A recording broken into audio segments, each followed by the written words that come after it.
So hello, we've really been privileged in these last 2 days to participate in the conversations that have been happening here at the CEO retreat here in Fort Portal. We view the tourism sector as a critical sector in terms of growing the economy of this country.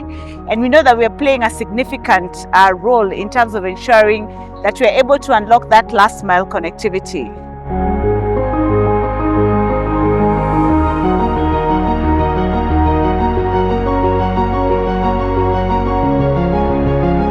I just want to take this opportunity to thank each and everyone who has been able to travel all the way to come and be in this beautiful city.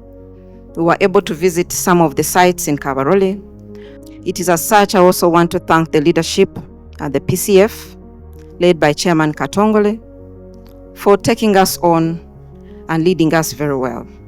But I also want to take this opportunity to thank the PCF Secretariat that has really gone through tireless days and nights to ensure that we have a beautiful 3-day event. Government under the CEO Forum usually focuses on a particular sector every year and brings together the public and private sector to focus on that sector and look at the issues that affect growth.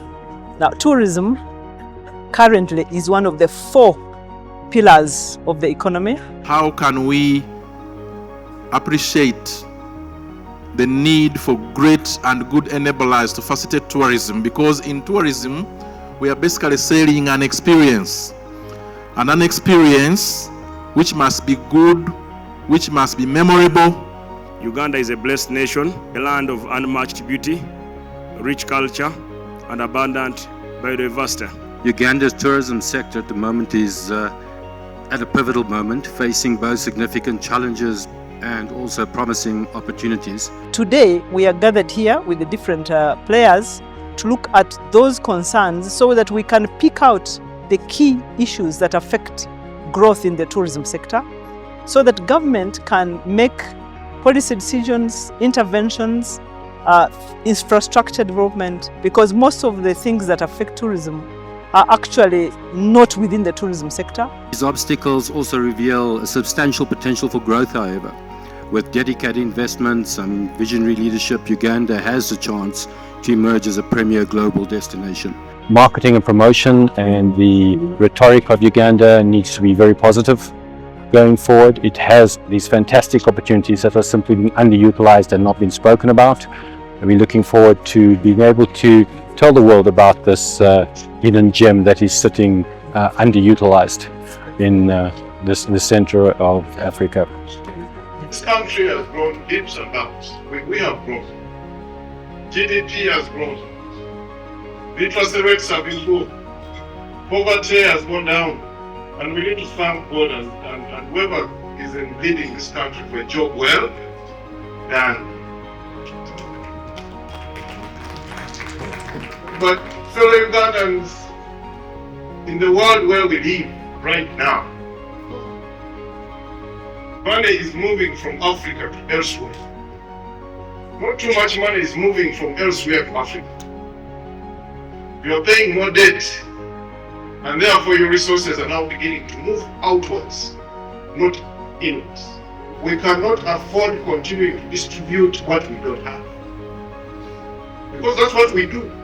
We come here, I want a school, I want a hospital, you produce as much as you want, and then you want everything at the same time. Therefore, you must prioritize. Prioritization is focusing. So tourism, where do we focus, colleagues? We don't have a lot of money to give. Where do we focus? From the old wind falls to the back of the sun, I feel the warm embrace. I feel my token I share a smile from the heart. I hear the roar of the lion. From the source of the Nile to the snow-capped Rwenzori Mountains, from our wildlife to our music, dance and hospitality, where I serve, Uganda stands as a jewel of Africa. Yet this potential can only be fully realized when our most valuable resource, the youth, take their place at the center of tourism chain. Our president, His Excellency Yoweri Kaguta Museveni, has constantly emphasized the strategic importance of tourism. Uganda's biggest population is actually the youth, and these are people who are so vibrant, so energetic, so much into what is really running. Today, tourism is our biggest source of economic income, like revenue to the country, and of course jobs to our youth, and these are people who are so interested in marketing it. First of all, I want to appreciate that the creative economy has been put at the forefront on one of the discussions for this meeting. We are fragmented as a creative economy. We are fragmented policy-wise. We are fragmented in governance. Because the way we've been operating as an industry, it's like somebody who woke up and manufactured planes, and the planes are moving all over the air but with zero regulation. The culture in which we used to treating the creative economy as a non-economic activity. What we need first and foremost to put right with the support of government is having a film commission and a film policy. When this is in place, we are able to move in the right direction as an industry. So today we've been discussing about how our industry as creatives can be able to help be supportive towards building tourism in Uganda. So of course I had to share a couple of points at what needs to be put in place.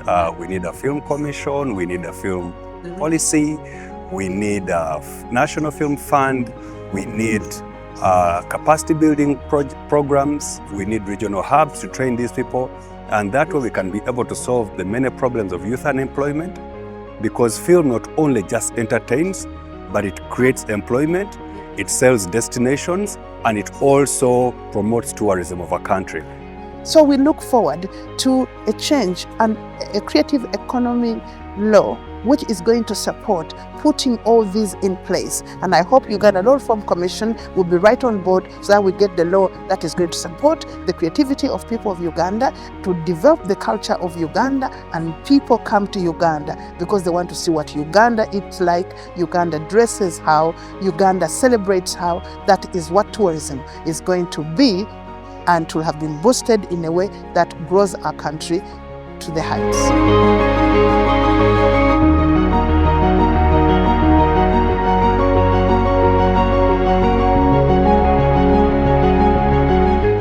There are a lot of cries over the state of our roads in this country, and the chair, these cries show that transport infrastructure is very, very important in this country. You cannot, tourism industry cannot thrive without access, and as a ministry, we are strategically upgrading both the roads and the aerodromes. The most remote areas in Uganda are actually some of the most beautiful, some of the most touristic attractions that we have. And for us to be able to open them all up, it is indeed important that we have these aerodromes. But if we are going to wait for the government, for the Uganda Civil Aviation Authority to open up these airports in all these places, ladies and gentlemen, we're going to be waiting until the cows come home.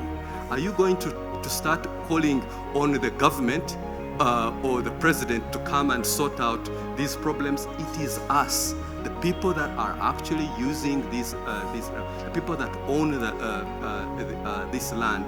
Who owns the largest pieces of land in Fort Portal? That is the kingdom. So if the people in Fort Portal want an aerodrome, start with providing a long enough piece of land that we can help you to actually develop an airstrip that will serve the community. But in all of this, don't take away the strategy for this country, I think, looks at a system, not only in Uganda, internationally. You must be able to look at your air transport, your road transport, water transport, and the train transport. Because for us to drive tourism in this country, there are things that I must. Infrastructure development. Without infrastructure development, we won't have the capacity to support tourism in this country. As we have conversations around how are we building up the infrastructure of this country, you think about roads, you think about aerodromes, which have been a big conversation point here. We also need to think about digital highways. How do we ensure when tourists come into this country, when they're visiting our national parks, they're climbing our mountains, they're interacting with the beautiful tourist attractions that we have here, that they can be able to connect with those moments and even be able to share them with their families.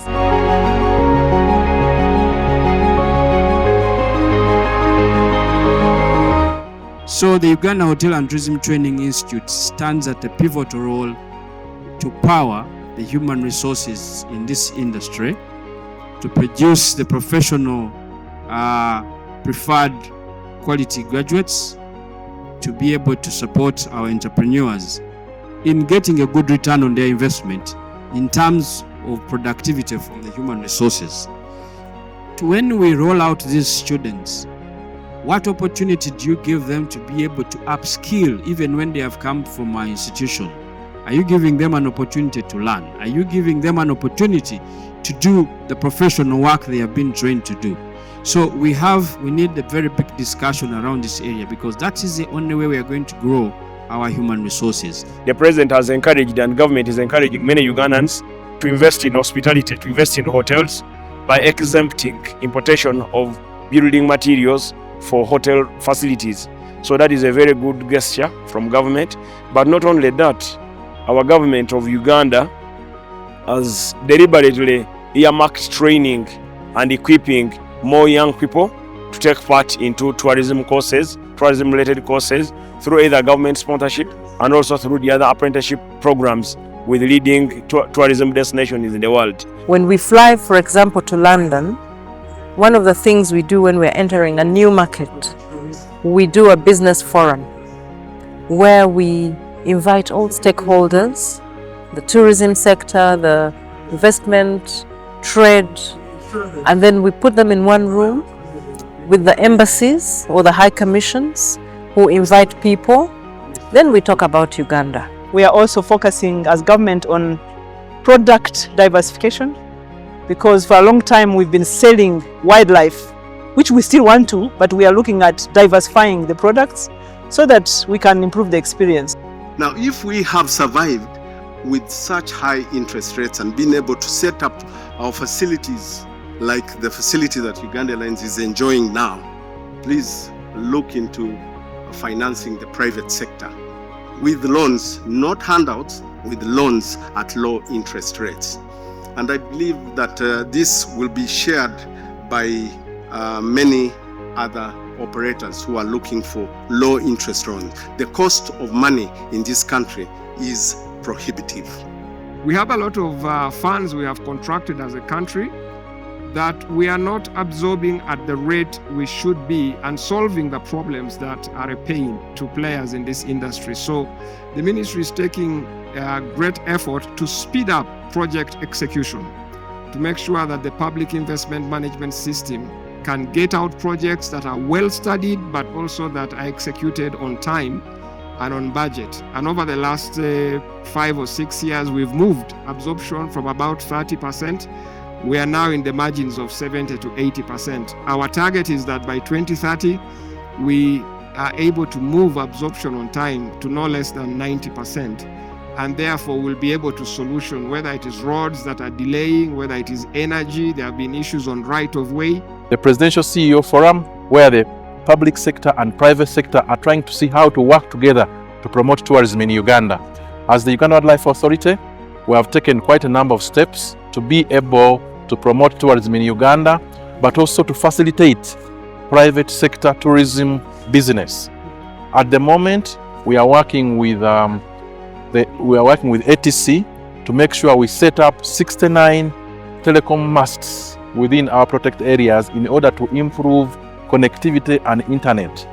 We are also working very closely with the private sector to be able to support the Uganda Wildlife Authority in awareness creation, but also the communities to be brought on board in terms of awareness, addressing their livelihood options through revenue sharing efforts, through mitigating human-wildlife conflicts, through working with them to allow them access into the national parks.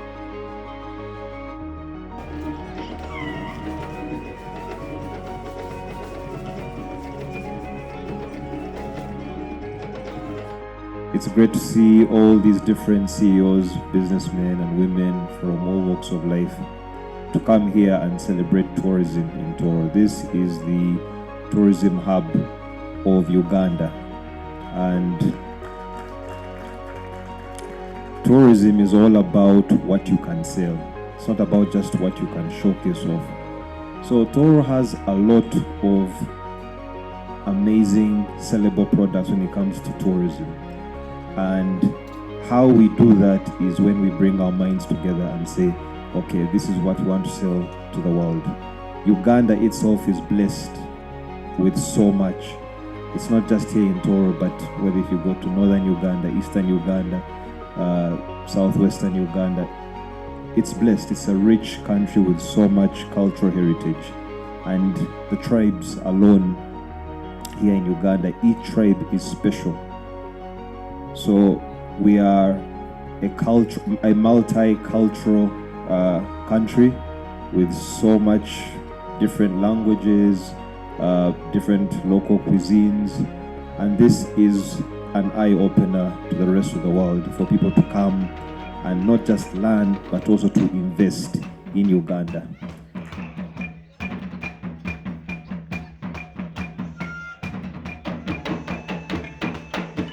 We appreciate Presidential CEO Forum for the efforts, the input they are doing in making our sector progress and prosperous. There have been some very positive steps at this forum. A lot of positive conversations have been had, and we look forward to the outcomes. The outcomes from this PCF are going to be very critical towards the growth of Uganda tourism going forward.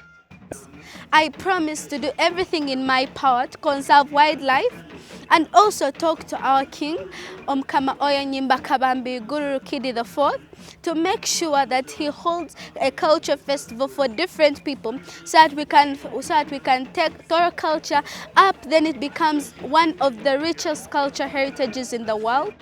I believe that you know very well the mandate of the Presidential CEO Forum. You have been very supportive on previous retreats.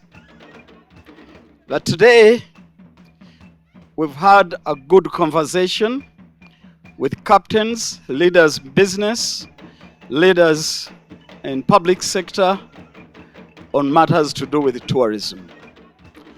A number of issues have been discussed,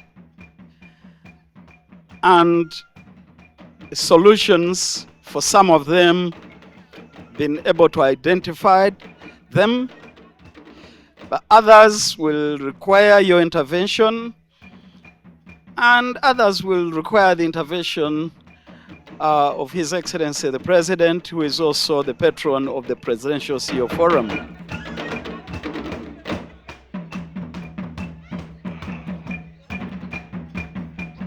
So we are playing our role in terms of making sure that we have all the national parks covered.